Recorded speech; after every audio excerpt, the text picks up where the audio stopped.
Hi everyone, Jaymes Mansfield here bringing you yet another video. Yes, this yet another episode of Iconic Blondes. Yes.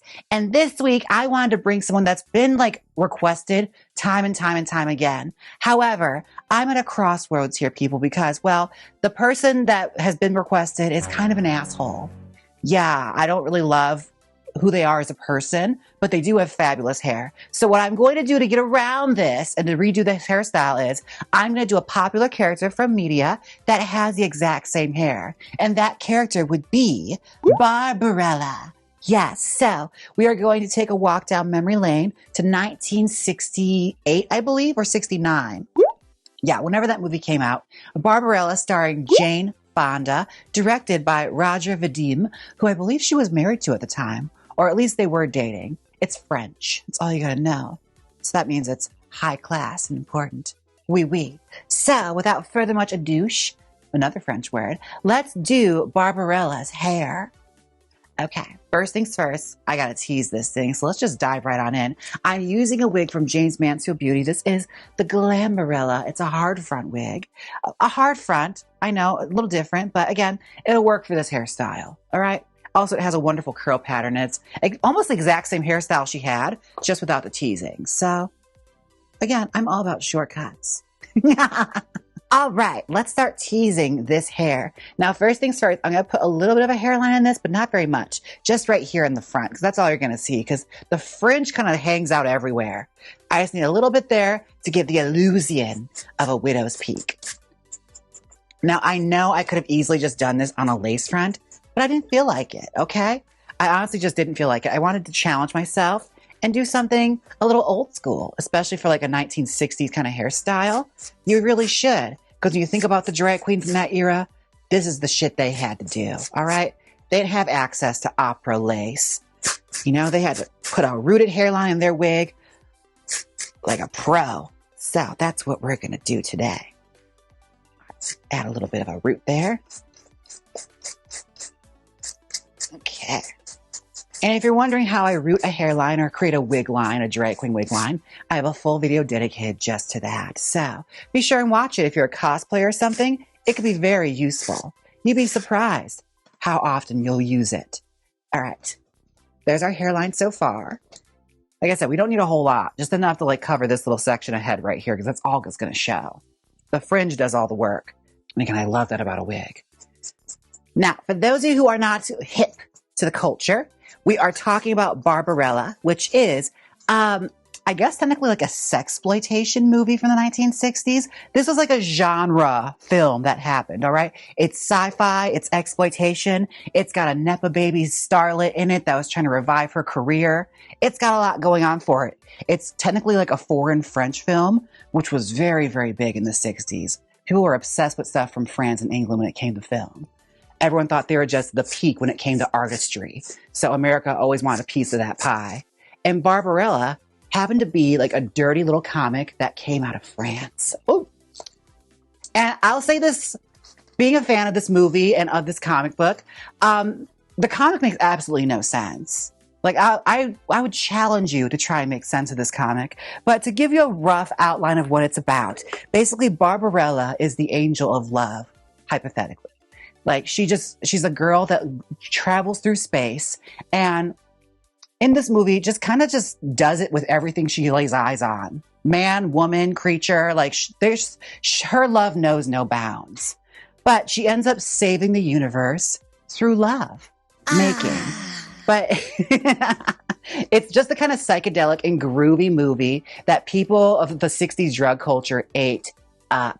And especially kind of a shocking turn of events for someone like Jane Fonda to do. Because at that point, she was an up-and-coming actress, a very, a pedigree of a family she comes from. The Fondas, okay? The Fondas, Hollywood royalty. So she was kind of looking for a way to, give her image a bit of edge. And at that time, she was dating a lot of artsy-fartsy guys. One of which being Vadim, who was a famous French director, who was also known for being previously married to Brigitte Bardot. Or maybe they dated, or maybe they're just screwing. I'm not exactly sure on that timeline. Correct me if I'm wrong. But Brigitte Bardot was like his muse. All right. She was an God-created woman in Contempt and a lot of his movies. And she became like an obsession in film. And she's also known for her amazing hair, like this big bouffant blonde hair that was just layered and piecey. It looked like she rolled right out of bed. Like freshly effed hair is what they used to call this. And when they were creating Barbarella, she was considered, she was in mind, but let's just say divorce had other plans. So they needed to recast Barbarella, and Jane Fonda just happened to be a huge name that would fit and slot into this, and looking for something to really give her career a little bit of edge. And like I said before, in this era of the 1960s, a lot of weird shit was getting made, and a lot of stuff that was considered subversive was starting to get considered seriously for like theatrical release. So like there was Barbarella, Valley of the Dolls, Boys in the Band, Myra Breckinridge, Beyond the Valley of the Dolls. Like a lot of like borderline exploitation movies were being made by major studios. So Barbarella was no different. And let's just say, a lot of people shit on this movie. I will die on this hill. This movie is great. All right. It is an art film. It should be in the Criterion Collection. Like, it's stylish, it's sexy, it's got great costumes, and it's got a banger of a soundtrack by Bob Crewe, okay? That theme song, the iconic image of Jane Fonda just rolling around on a green screen to make it look like she's floating and stripping her clothes off. It's hyper femme, it's fantastic. You'll fall in love with it. And if you happen to have a joint or something, you'll love it even more. Ooh, all right, now first things first. I gotta really tease the shit out of this thing, so I'm gonna be right back. All right, the hair is all teased out. Look at her. Bitch, she is sexy. Like, some queens would just wear this as is, okay? This is a very, like, rough around the edges Barbarella, okay? So let's just start sculpting it and smoothing it. Because it's all about, like, the pieciness in the front, but it's structured chaos. Now, this movie was a chore to get made, okay? Like, they went through a lot of setbacks with this movie, but I'm so, so glad they got through because the final result is so much fun. Now, like I mentioned before, it's one of those movies that people often dismiss as being, like, unartistic and very, like, schlocky and bad and campy. But I must say, like, the artistic choices they made with this, like, all the styling and all the decorating, like, it's really, really well done. And just the costumes alone are like so out there when it comes to sci-fi costumes.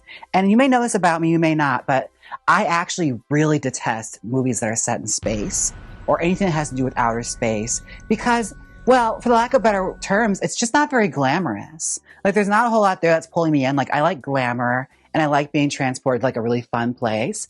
And for the most part, a lot of those sci-fi movies, everyone's in like a lot of really dirty gray clothes and everything is so fucking green. Like this, even the screen tint is green. It's like playing Call of Duty or something. So yeah, I don't really necessarily like sci-fi movies, but I fucks with Barbarella. Okay? Me and Barbarella, I love this movie. And it's not even just for the fact that like, it's like, you know, a big blonde bimbo going through space and just screwing everything she comes in sight of. It's just for like the artistic style and what it represents. And the fact that she saves the world by making love. The most powerful performance of all. And I mean that. Like the big villain of this is actually someone named Duran, which is where the band got their name from, by the way. And he is a gross, lecherous old man that captures Barbarella and in the 11th hour traps her inside a machine that's supposed to like boink her to death. And wouldn't you know, she's got it so good, she breaks the machine. Like, light a cigarette after, okay, that machine is cooked. But it's fabulous. And there's, like, a random-ass angel character in there for no reason.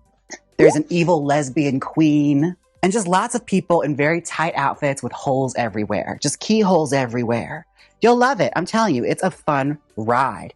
And this was one of those bizarre movies that Jane Fonda has a tendency to like look back on and like kind of cringe at. I detest that. Like, honey, honestly, is one of the best things she's ever done, to be quite honest with you. And it's certainly lived on throughout pop culture because it's been constantly referenced and being the influence of many things to come. Like you think of things like Stripperella, Vampirella, Booberella. It's the subject of many parodies, but also has stemmed lots of different iterations, and things are just outright inspired or ripping her off. And also the subject of a movie that has also been like attempted to be remade at least 3 times. Like they tried to do it in the 80s, it never happened. They tried to do it with Rose McGowan after Planet Terror, it never happened. And now I believe they're trying to do it with Sydney Sweeney, which may or may not happen again. And God, I hope it doesn't, because if you thought Jane Fonda was bad in this, honey, just try Jane Fonda on an Ambien, and then you're going to get Sydney Sweeney's performance. Okay. Oh my gosh. Yeah, she's starting to come together. Like I said, it's supposed to be PC and fun. Because it's inspired by like Brigitte Bardot's hair in A God Created Woman. It's exactly the same hairstyle, only a little shorter in shoulder length. But honey, I'll be damned if it's not just so gorgeous and sexy. Freshly screwed hair. It's all about the curl pattern in it. Like you get this with like very big rollers. And you gotta section them off like 1, 2, 3, 4, and then going outward like that. That's how you get that Barbarella hair. Or you just buy a wig that has the pattern in it too. That also works. All right, we are back. I'm going through and just assembling and styling it and kind of pushing the hair around to get that look. But you look at it, it's kind of there. Like she's kind of serving already. Like, I love this hair. It's one of those that's like kind of really hard to recreate to like get it to complete accuracy. But honestly, whenever someone does Barbarella for a Halloween costume or something, it just makes me so happy. Because it's such an underrated gem. Like, I feel like nowadays people finally are starting to give it the respect I feel it deserves. But it was one of those movies I became obsessed with in high school and watched a lot. Like, I bought that DVD that gave you no special features, just the movie. And you just kind of like scoured the internet trying to find anything you could on her. And like, I had a special edition comic from Barbarella. And I bought that in like a bookstore here in Milwaukee, Wisconsin, where one of the things about it was like a 3-story like warehouse that converted into a bookstore. And you go through all these staircases, and one of the stairwells to get to the section that had the Barbarella book had a wasp nest in it. So you basically took your life in your hands. It was like the latter scenes of My Girl trying to get a fucking book at this place. Like I took my life in my hands to get that Barbarella comic. And for the life of me, I'm pretty sure it got thrown away with my sister. My sister like moved into my old room. Yeah, I still haven't forgiven you for that. I don't remember what the book was called. I just remember it had Barbarella on it, and that's all I needed to know. And it gave you like special behind the scenes like looks at the movie, because I think it was released right along as like a companion piece to the movie. But no, I am curious to see what they're going to do with this movie, with the remake, because something tells me it's going to be even schlockier and taken way too seriously. And like all the fun's probably get ejected out of it. Because one of the fun things about this movie is the fact that it's kind of stupid and unapologetically stupid. Like, it makes no apologies. It knows it's dumb. It knows, like, it's made for a stoner audience. And I don't feel like the remake is going to give it that much justice. Like, it's not going to let it have any fun. Like, watch it feel like Battlefield Earth or something. Like, the dark, like, reimagining of Barbarella that nobody asked for. I am excited to try this on. She is just about there. So, without further much ado, more French, I am going to trim our hairline here and try on the final result. Okay? Be right back. Welcome back. This is the final result. And oh my God, I'm obsessed. Okay, I'm so glad I ended up doing like the rooted hairline instead of like opting for a lace front. Because this kind of hairstyle, some of them have like that good like structure built into them. And if no one's going to see the sides, who gives a shit? All right? Just put a little hairline in it. Like, this is totally the hairstyle she had in Barbarella. Oh my gosh. Like, I need to make like a little outer space outfit to go with this. Like, I wish I like actually participated in Halloween this year, because I probably would have done Barbarella.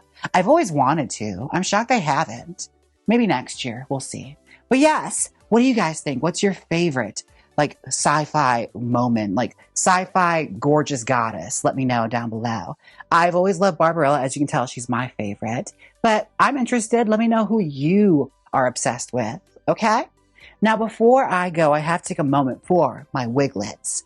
Roll it! Thank you, Wiglets, for the love that you give, for loving me so much, and commenting and giving me your money and telling me I'm the most gorgeous queen you ever seen. You love me more, even more than Trixie, but not more than Katya. Thank you, Wiglets. I love you. Goodbye. Thank you so much, Wiglets. And here's to our community spotlight. Look at them making all those wonderful comments. I appreciate you so, so much. Now, if you like this wig, it'll be available at jaymesmansfieldbeauty.com. Just look for it on the used wig tab, as seen on YouTube. Yes. Oh my goodness. This has been so much fun. I've been enjoying these like lighter episodes of Iconic Blondes, just sitting down talking about like my interests and things I'm obsessed with. And hopefully I can make you obsessed too. All right. This is our gateway. Check out Barbarella. You're not going to be disappointed. It's streaming just about everywhere. I think it's even on Tubi. So you can find it. Okay. It's not hard to see. Anyways, take care of yourselves. Have a good time. And don't forget to like, comment, and subscribe. Hype this video. And I'll see you in the next one. All right? Bye. Now hit the outro.